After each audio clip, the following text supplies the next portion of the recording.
Hello and welcome to the Formula WINOL podcast. I'm joined once again by my two glamorous assistants, Ed and Tom. How you doing today, lads? I'm doing good. We've just finished recording. You're ruining the illusion, Tom. Back to back. Alright, we've just recorded a podcast because the other one we couldn't release. There was too much editing. Ed didn't want to edit it, so we brought in another editor. There you go. Naughty words. It was a 90-minute podcast. It was a 90-minute podcast. We don't have any assignments to do anymore. Ed just doesn't want to do anything. I'm sorry, joking. this was like it's all a joke. It's all a joke. I'm gonna batter you. Let's get right into it. Quite a big week of news considering it was a week off. Sprint qualifying. Ooh. Very much. It really divided fans because fans back when we had sprint races being discussed, everyone was like, "Oh yeah, this sounds brilliant." And now that it's like qualifying, like we have a qualifying session to qualify for the sprint race, and then we have sprint qualifying to qualify for the race. Everyone's all a bit unsure of it. What are your guys' early opinions of it? I like the idea. I wish they announced what tracks it would be at first, because I don't want it as much. I don't want it to be at Silverstone. I think Silverstone should be left alone. Leave it as it is, because it's already such a historic. It's just for me. I'd watch every session of the British Grand Prix back to back, just because of the nature and the allure of it. Yeah, I couldn't do that anywhere else really. Like, it's the one race I'm truly gassed for, if you know what I mean. Which what? Silverstone? Yeah, British Grand Prix. I'm always gassed for races, but I'm just there's something about British Grand Prix. And if I want a title battle at Baku again, because the last time we had one, Vettel turned in and crashed into Lewis, and that was elite. That was funny, yeah. And then Ricciardo won the race after making a triple overtake. What happened to 2018? 2018 was the year we don't talk about because Vettel led it by 2 laps, and then we had a safety car, and then he ended up behind Bottas, tried to dive bomb Bottas, ruined his own race. Then Bottas got a puncture, so Hamilton won. Kimi got a podium, which Oh yeah, that was dreadful. And then the fact that Perez Ricciardo got a podium because Vettel had flat spotted his tyre, and that was the end of the championship that year. Well, no, Germany was, but I mean, yeah, we need to stop talking about 2018 season because it's just painful. Sprint qualifying. Would you prefer 2016 specifically? No, carry on. We don't watch DTM in this household. I'm not an Albon fan. So sprint qualifying, I'm quite keen to see Formula One try out new things. There was I remember at the end of the last season, everyone was like, Formula One should just do an off-calendar event where the teams are paid, but it's not part of the championship, and they just do all the wacky ideas they can in one weekend. But I'm not really keen on that. I think sports need to evolve, and not in the way that Florentino Perez suggested, shortening. Torin's pro Super League. Not in the way that Florentino Perez. Why would I be pro Super League to see my team finish 12th every season? They do that already. They don't finish 12th every season. They're 5th. No, 7th or something. It's a joke. But nevertheless, at least my favourite driver's still enough one. So I was trying to make a joke about Perez saying he was going to shorten football matches if the ESL happened, but nevertheless, we make a lot of references to football, too many. Yeah, I mean, I think the BTCC is so exciting because it's got such an individual format. That realistically Formula One needs to try and change things up a little bit. As long as it doesn't go down like the elimination qualifying did, that one race we did it, we should be fine. So we'll get on to previewing Portugal.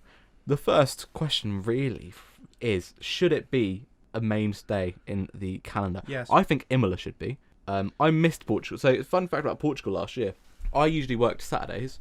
When I came off of furlough, I said I wanted to work Sunday. No, I normally work Sundays. I wanted to work Saturdays because I wanted to watch the F1. The first Sunday I then got off was the stock take, so I had to go in, and I missed Portugal. It was the first race I was meant to be able to watch. You didn't miss too much. It was an exciting start, and then it all went a bit professional. But I think Mugello was better. I think Algarve should be on there instead of a track like I want to say Monaco, but Monaco's never going to get removed. But I want it to be removed because it's not a real race. But fine. Yeah, I think Algarve should stay. Personally, I think Mugello should have stayed as well. I know it's literally a MotoGP circuit, but it was still a very good race. Not just because Albon got a podium before someone says it. It's because Albon got a podium. Shut up. But yeah, I think Mugello should stay. Yeah. Maybe just get rid of Saudi Arabia. Get rid of Abu Dhabi. Get rid of Miami Singapore. before it's even started. No, keep Singapore. Singapore's good. I like Singapore. Singapore was good when it was the only night race, but Bahrain's just a better night race. I've two night races. Yeah, fair enough. I think bring back the Singapore sling. That's the answer. No, Yeah. the Singapore sling is the answer to nothing. It's the answer to pain. Wow. Or I don't know, just like, I don't know, make it like a Mario Kart circuit, so you know that crossroads bit there is. Just make it have no barrier there. Just go You'll have a destruction derby. It's what you want. Ed just wants to see the world burn at this the point. last survivor. I mean, to be fair, most people would die in that situation. Oh my god, Ed. Well, they're going head It's on gone at off the that rails. point, aren't they? Who do we think is going to come out on top at Portugal? Because it is very much, as Tom sort of noted down here in the script, very much in the middle between the two races we've had so far. Which Red Bull have been the stronger team, realistically? It'll be Max. You think it'll be Max? Super Max, It's gonna be Max, Max. Super I Max. think Max will get an advantage early in this championship, whilst the Red Bull is still quite clearly the stronger car. The real question comes when it gets to the second half of the season, and it's whether he can keep it all together, and whether maybe he makes a couple of mistakes, and then that starts to get in his head. I think I might have mentioned it on the podcast before, but I think the biggest challenge this season and the most interesting thing will be to see is the mental battle, and how Max is able to mature and how he's able to cope against this. I think also that realistically Mercedes are gearing, not McLaren, I wish it was McLaren. I think Mercedes are gearing up for like another 4 years of dominance from next season onwards. Boo. So they're not going to work on this car, I don't think, very much. Not as much as Red Bull will.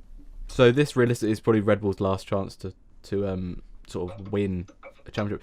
So tyre deg will be higher with the aero loss, so more strategy options. That would be hopeful. Anything other than a one-stop, please. Just something interesting to I happen. think it was with a strategy. two-stop last year. It probably was. Most races are. Because it started now. on the Inters anyway, didn't it? So, Yeah. Or Yeah. some people did, some people didn't. Yeah, because Sainz led, didn't he? Yeah, he led for a like while. a couple of laps. Yeah. That was funny. Can Bottas get back in the championship fight? No. I couldn't really say that with a straight face, to be totally honest. He's never been in any championship battle. Ever. Right, but you know, if you've got Verstappen and Hamilton who both don't want to let the others past, if they were to collide and Bottas won the race, then maybe yeah, but that's a circumstance. going to be totally honest, I don't have faith in Bottas to win a race with those two retiring.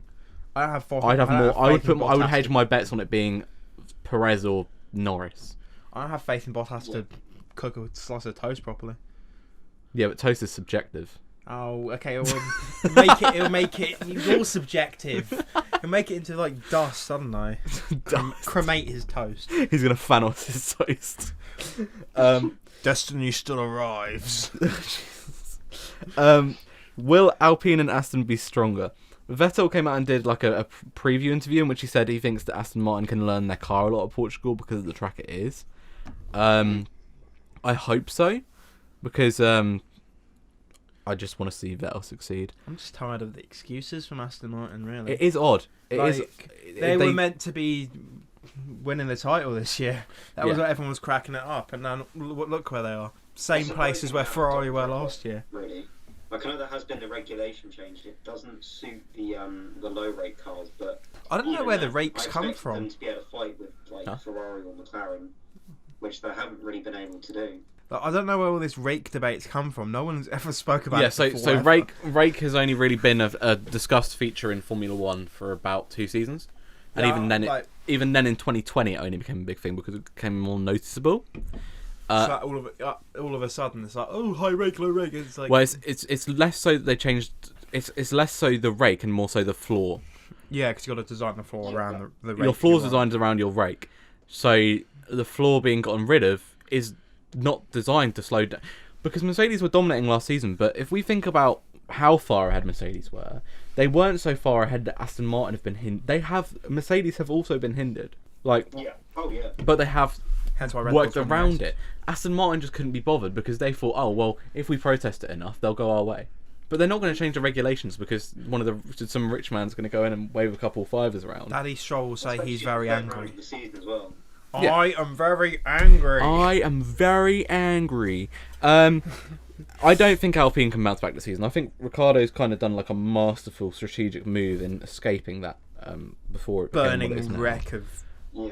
I So do- It's like a good move. I do want to see Alonso pick up the pace a bit so that Gasly can take Ocon's seat next season. that would be ideal because Ocon and Gasly won't be in the same team. That just won't happen. I'm looking forward to Alonso getting booted out the sport for Colton Herta. He's not going to get. He's got a 2-year contract and he's going to be there next season. So just get used to it. Boo, boring, get out, old man. Can McLaren stay top of the midfield? Yes. Easy. I don't think there's much competition there other than Ferrari. And Ferrari, they went quite well around. No, that was Mugello. They went well around last year, wasn't it? Barely. Oh no, they had a shocker because They had a shocker, yeah. yeah. Didn't Vettel get punted out at turn 3 incident? No, he didn't. He got caught up in it because someone span into him. Oh yeah, he spun into someone. He spun into Sainz, I think. I remember. He spun out of nowhere, spun on nothing, and Sainz hit him. Maybe. Rings a bell. I know they had a collision, but I remember it being more of a 50-50. I think it was Sainz had nowhere to go. A bit like Albon's spin at Imola, where there might have been contact with. Oh yeah, Sainz both. I after. think from memory, both of them had nowhere to go. Vettel hit a curb and dropped the throttle, and then they end up like a head-on. Yeah. Sort of So thing. basically, Vettel spun again. Um, Spinala. Yeah, I think McLaren could actually challenge this weekend. I think having the Mercedes power unit means that they could maybe split the Red Bulls, but only time will tell. I think one of these races this year, McLaren are going to get a win. I'm not going to claim whether it's Norris or Ricciardo, because let's be honest, it'll probably be Ricciardo. But I think McLaren can scrape a win. If that theory just came up with about Hamilton and Verstappen hitting each other. I think things will have to happen. Yeah, it'll definitely be circumstantial. Every win is circumstantial, but. Yeah, I think they would be able to possibly win with like a good strategy though. I think if there's a race where either it's raining or the teams at the front. I'm not saying that they crash out, but maybe they mess up. I think McLaren could still win. I don't really see them. I'd struggle to see them splitting with the Mercedes or Red Bull. I think possibly Bottas because he doesn't mentally look in it this season. I think we could see I think this weekend we're probably looking well, that's predictions actually, we can get into that in a minute. Did anyone have anything to add to the preview? Anything more to discuss previewing the it's Portuguese Grand Prix, not the Portimao Grand Prix, but you know. Just looking forward to it. I love Portimao. It's been 2 weeks and we got 2 weeks back to back. Which is good. Yeah. Except for Spain. Spain. Oh. I'm meant to be at Thruxton on that day. Pain. I'm meant to be in the grandstand at Thruxton that day. Pain. Yeah. Pain. Just pure pain. I mean, if you want to know what pure pain is, we were talking about going to Silverstone a couple of days ago. No, we were talking about going to the E-Prix, weren't we? Yeah, well, that as well. But I'm not going to go to Silverstone ticket because price I haven't for got that kind of. Silverstone. I've been made redundant now. I don't have that kind of money. It's like 180 quid just for practice. Let's just sit on a grass bank. And I really don't fancy camping. I'd rather get a hotel. Yeah, I mean, we could probably discuss this after. Me and my dad had a good plan. We went 2018, but yeah. Yeah, but it's different when you go with friends because you got to trust each other, and I don't trust you two to show up to a podcast on time, let alone just camp I was with. here on time. It's because Tom's not here. Enough time I could go and get some toilet paper to wipe up some coffee spill. We've got 2 section 3s here. So we've got section 3 IndyCar. So I'll leave that to you two boys because I did not watch the IndyCar. You need to. You see, the week before I was watching the F1 because they were still wrapping it up, and then last week I was throwing darts at a photo of I am Eric Laporte's face. So that was funny. Yeah. At least we got to the final. It's okay. It's all right. There's counselling if you need it. IndyCar. We love a bit of IndyCar. Right? Colton Herta is going to be in F1 within the next 2 seasons. I'm calling it. He is. Who is? Colton Herta. No way. Yes, he is. How do you get into F1 now without going for F2 unless you go to Haas? He's different gravy, mate. Yeah, but Haas are getting sold as well, so unless you're friends with Mr. Mazepin, you're not getting into F1. Yeah. He's got the talent. Alpine. I think there's When certain Alonso drivers dips. that have got the talent. Alpine want But French the drivers, thing though, that don't makes me doubt it is they? that, I think the other 2 drivers that I would say have talent and age on their side. I think Dixon has the talent, but the teams wouldn't take him into F1 just because of his age. But I think Newgarden and Rossi, the other 2 drivers that I would say have the talent to be in F1. But they just, I think Rossi had a spell in F1, didn't he? He did a couple races for Manor before Yeah, he did But they haven't been given a seat. He did That makes me doubt it. 4 or 5 races for Manor before they went under. I remember he raced at Kota in 2015. So, but yeah, if we get into less of that and more the results, I guess. Colton Herta absolutely dominated St. Pete, which was good to see. Actually, I'm so glad Newgarden didn't win because I'm fed up of his stupid face. He put up a good fight. He was able to it was a keep good close fight, to them, but just dropped off. Yeah, it's like Colton was just different gravy this weekend, and he's proving why he probably has a chance to be in F1 because he is only 19, 20. Yeah. So he's still young enough to get into F1. He's only a year younger than Verstappen, you know. I think he needs to show consistency, though. I think that's his one thing that we see with a lot of young drivers that he needs to show. I don't know now because this is his. I'm pretty sure that last season or the year before, I didn't really keep up with it too much, but from what I did see and the results I saw, he was still a little bit inconsistent. Whereas drivers like Newgarden and Dixon, they're always there or thereabouts.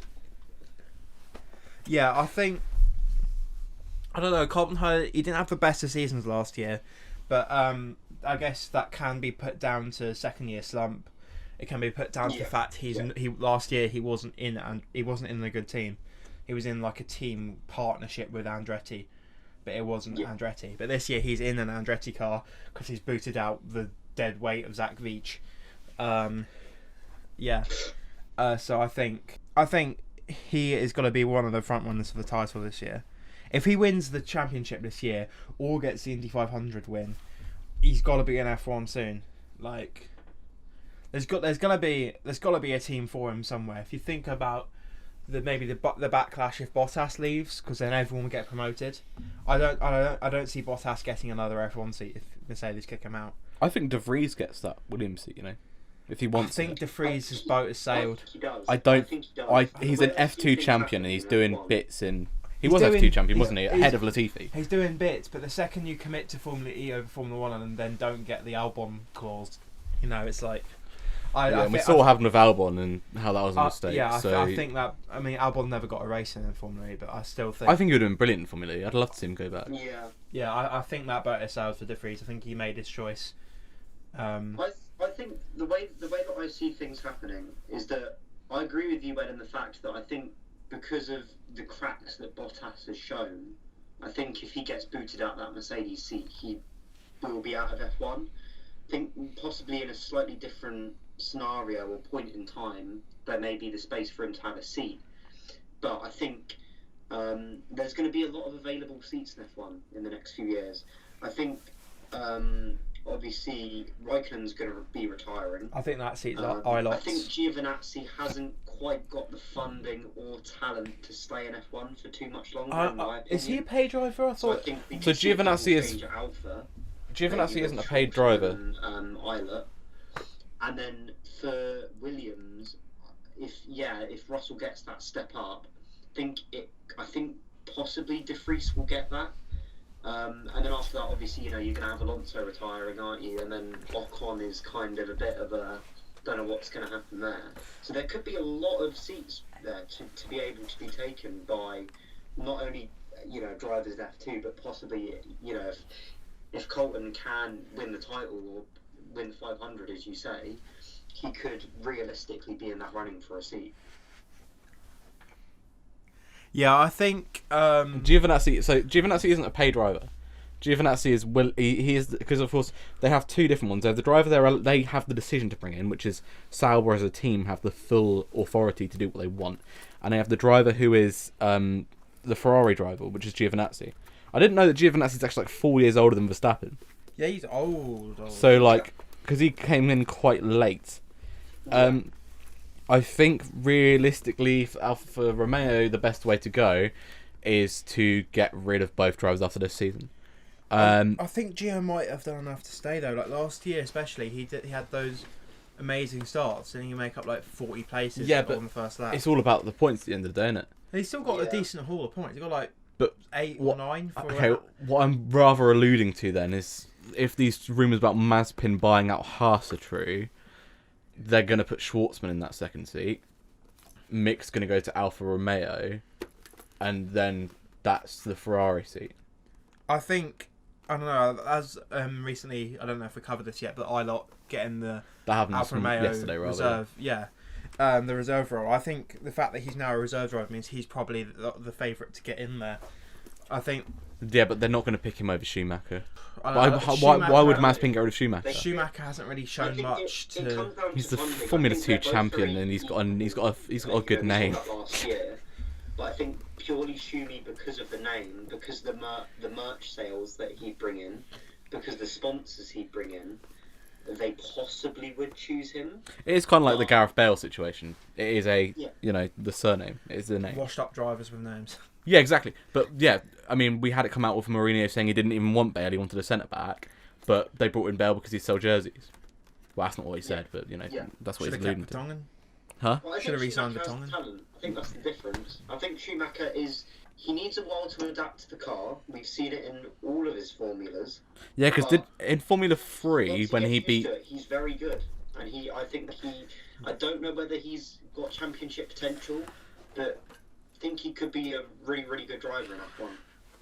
I think, yeah, you were, Torin, you mentioned something about F3. We saw when he did Euro F3, with Dick Tanton. Dan Tickton ran away with the championship like the whole up until Austria. The first half of the season, yeah. And then he got the pressure just threw him off because Schumacher decided that it was his to win. It was time.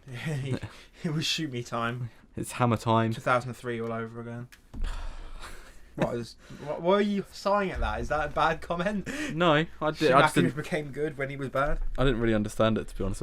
I don't really know the 2003 season all too well. So I suppose we shall get on to our sort of predictions for the upcoming Portugal. Oh, actually, one more thing. Just a quick one to discuss about the WRC last weekend. Everyone's looking forward to this one. Ed and Tom didn't understand this, but WRC cars drive on the road between stages. They don't, because Tom thought they got put on the back of trucks, and I sent him a photo of a Hyundai rally car stuck in traffic. The best bit about that, I don't have a video of it. Further down the road, they were all going into a civilian car wash and getting their cars washed. So there was a road traffic collision between Sebastian Ogier and a civilian, in which I would argue it's more or less entirely his fault. His driver's door got caved in. They got stopped by the police and they drove off, but it was totally misinterpreted because in the video there's a police officer standing in front of the car trying to stop him, and Ogier it looks like he's trying to run him over, but that's because the police officer hadn't discussed with the other officer that they were going to come back and a representative of the team was left with them. It's against the rules to have a representative of the team with the car between stages, because Peugeot tried to do it in 2002, but what they were doing was actually checking the car between stages, which is totally illegal, and all their cars got disqualified. Ogier went on to win the rally, because if you spend too long getting from one stage to the service, you get massive penalties. So he went on to win the rally because he got lucky, and they only got a 15k fine, which is nothing. And I think it was a bit unfair, but it was just something to chat about, something interesting that happened over the weekend. I don't watch IndyCar. That video. I think I was just busy at the time. Yeah, probably. I usually don't watch videos. To be fair, that group chat, a video gets sent and there's 40 messages, and then there's no point in catching up. So I think we mentioned predictions. I think yes. Best thing for us to do is go over. Oh yeah, of course. I'll hand over to you to go through. I've got a photo of it with with me saying important. So yeah, in terms of predictions, we'll go over what we covered last week. So I said pole Verstappen with the top six of Verstappen, Hamilton, Perez, Gasly, Tsunoda and Bottas. Was that correct in any way, shape or form, Torin? So you had what? Verstappen, Hamilton? Perez, Gasly, Tsunoda, Bottas. You got Verstappen, Hamilton? Yes. Obviously I didn't get pole because that was Hamilton? Hamilton got pole. Yeah. First DNF was Mazepin, so that was wrong because that was Latifi. Yeah, I would say Latifi was... Latifi. Latifi. King. Oh dear. Crazy predictions, someone upside down at mineral water, which... Imagine if that had happened. I mean, Latifi crashed there, isn't that? No, he wasn't upside down. No, I was joking. I'd give it to you as Ricciardo because he's Australian, but I'm not going to give it to you for imagine. Right, so for Tom, we have pole Verstappen. The top six are Verstappen, Hamilton, Bottas, Perez, Gasly, Ricciardo. Any of those correct? You got Ricciardo, Verstappen and Hamilton. And first DNF Latifi, so he got that right. Whoa! As well. No way! Alright, Tomo. Crazy prediction is recreating the Schumacher-Alonso incident. What, going around the outside? Yeah. Well, Russell was... Well, did you see everyone on Twitter saying Russell was at fault for Lewis going off because Lewis lapped him at that corner and went off? Yeah, I'm saying that doesn't count. Yeah, okay, fair. So I get, 2 points there, and Tom gets 4? 4, let's go. Well, what did he get? He got Verstappen, Hamilton. Oh, and he got Perez, retirement. Yes, you got and- 4. You got 4. Yeah, and then you said Verstappen on pole. Top six of Hamilton, Verstappen, Gasly, Perez, Bottas, Ricciardo. I think that's 0. 1 point. Did you get Ricciardo? Ricardo P6. My main man. First DNF, Giovinazzi. Oh. Crazy prediction: Haas's collide. First one DNF. They both did collide on the same lap. They didn't collide with each other. Wolves. I'm gonna take it. No, we're not. They're gonna hit each other in one DNF. Well, I never said that. Oh, did I say that? Haas's collide, one DNF. Well, one of them may as well have DNF because he was like 15 for that to be laps. right, had to have both collided. They did both. with each other. They both. I never said both collided with each other. I don't think. Did I? That's what that means. Is that what my exact words were? You Both can't- collided on the same lap with different objects. So you get 1 point. 1 point. I get 2 points. Tom gets 4 points. Now, one thing I forgot to do was to actually look at the previous points. So I'm gonna do that. No. I am indeed inevitable. Okay, so I am on 6 points. Torin is on 4 points, and Tom is on 5 points. So Not bad. Tom is not last. Because they don't get 1 point from Bahrain. For once. Alright, I gave you. Wait, did you only get 1? I gave you 2. I only got 1, so I'm Oh, on so 3 Torin's points. only then. on 3. Yeah, but that's Ricardo's lucky number, which means he's going to win this weekend. Oh, shut up. Yeah. Right, so that is the scores heading into the Portuguese weekend, and now we can make those predictions. Woo! So, I'll start as usual. Poll. I'm gonna throw a curveball here. I'm gonna say Verstappen. That's not a curveball. I was joking. Top 6. Funny joke. Top 6. I'm gonna go Verstappen, Hamilton. I'm gonna go Ricciardo third, just to please you two for once. With Perez 4th, Bottas 5th, and Norris 6th. Are you typing that down, Torin? I'm typing my own ones down.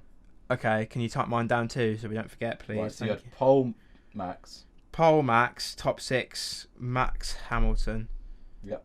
Rick. Ricciardo, then Perez, Bottas, Norris. Norris. Yep. First DNF, I'm going to stick to Mazepin because it's just probably easy points usually. Crazy prediction, I'm going to stick with my upside down theme. Someone upside down at turn 1. Mad. Because, big choke point. Seems if they changed it to the little chicane thing at turn 1 without telling us. I wouldn't like that. So yeah, that's my predictions. Tom, what are you going to say? I'm going to be boring as well. I'm going to go for a Verstappen pole. I just think it's inevitable. If he doesn't make a mistake, it realistically should be a pole. I think the win... I think I'm going to have to go Verstappen as well. I know it's boring, but I think he's going to get it. Second, I think I'll probably have to go for Hamilton as well. Third place, I don't know. I'm tempted to pick Bottas. I think Bottas will be able to bounce back a bit this weekend. I mean, it's not too much of a bounce back, but I think people sometimes forget that he is still in that Mercedes, so he can still quite easily get podiums. So yeah, I'm gonna go third Bottas, fourth. Who else should I go for? I don't know whether Perez will get. I think it could. I'm gonna go for Leclerc actually. Although no, I'm gonna change that because they don't really have that much pace on the straights. I'm gonna go for a Norris P4, and then a Perez P5. And then are we doing up to 6? Yep, 6th. So I'll go 5th Perez, and then I think I'll go 6th as Ricciardo. And then real quick, who is your top 3 in your poll again? Because I'm meant to be. He wasn't listening. Well, no, I was trying to think of my own I've got actually. an over on my phone. Oh, he's got an over. That's fine. Oh, that's fine then. Yeah, we're good. Right. And then first DNF, I'm gonna go for. Verstappen. Tough pick. Let me think. I'm going to go for Ocon. I reckon. I just don't know why. I'm just taking a bit of a random pick there. Fair. Are we doing crazy predictions now? Or Yeah. Yeah. I did mine, so. What's your crazy? Yeah, crazy prediction. What's your crazy prediction, Tommy? Oh, okay. So crazy prediction. I haven't actually thought of one, to be honest. I'm gonna say that there'll be a double knockout for. There'll be a double knockout for Aston Martin in Q1. Okay, yeah, that is a crazy. I would give that because Okay. neither of yeah. them getting through to Q2 that would be a big deal. Stroll not getting through to Q2 would be shocking, but Vettel. Yeah. Yeah, no, yeah. Vettel probably would get knocked out. Yeah. Yeah, because it's a difficult track to drive in a car that you don't know and that you have no confidence in. Ed rolling his eyes because Ed is a Formula 1 driver, in case you didn't know, and he's driven every car on the grid and he's got on pole in every single one because he drives career mode in 50 AI. Get a grip. I drive on 105. Shut up. Get a grip is what I say to that. Cause Oh wow, get a grip. Get a grip on the wheel and drive. You're getting paid millions. Did you give your first DNF, Ed? Yeah, I said Mazepin. Oh right. It's easy points. So I'm gonna go through my predictions now. My pole prediction is Lewis Hamilton. First place, Verstappen. Hamilton second. Perez third. Bottas fourth. Norris fifth. And Ricciardo sixth. My first DNF is Vettel. Because it's one of those things where, with this whole statement, and that he's been quoted as saying it's going to be a great weekend for them, the way that F1 operates with irony is that he'll retire really early, and it'll probably be a mechanical failure because they have said how confident they are in the car.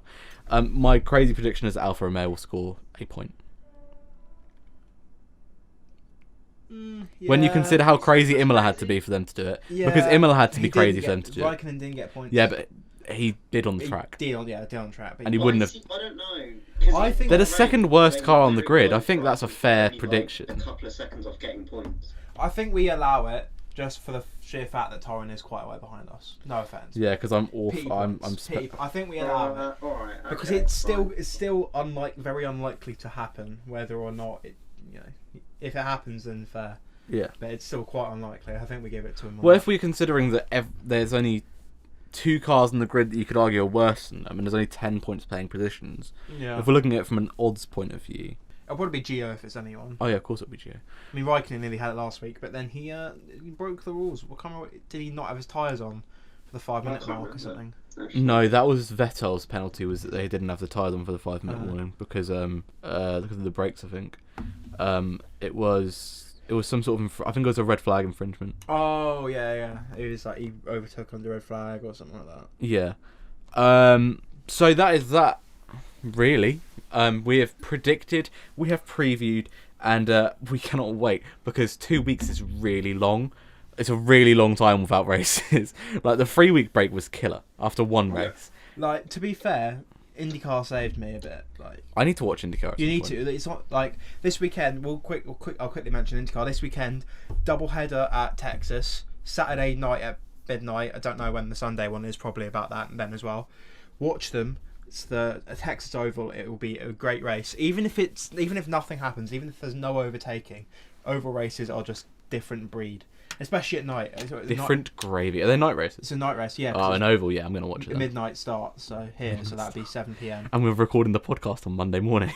Well, I mean, I was up till 3 last night. We'll be Brag about it. So are you. So thank you for listening if you've got this far, which is kind of just the way we finish our podcast now. If you enjoyed it, please subscribe, like, follow the Instagram, whatnot. I've realised we've never plugged anything or said any of these fancy YouTuber things. But, yeah, thank you for listening. And we'll see you when we review the Portuguese Grand Prix. With Tom actually here rather than on my laptop. That'll be ideal. Get over here, Tom. Lazy. Buy a train ticket, boy. Right. I'm going to stop now. See you later, guys. Bye.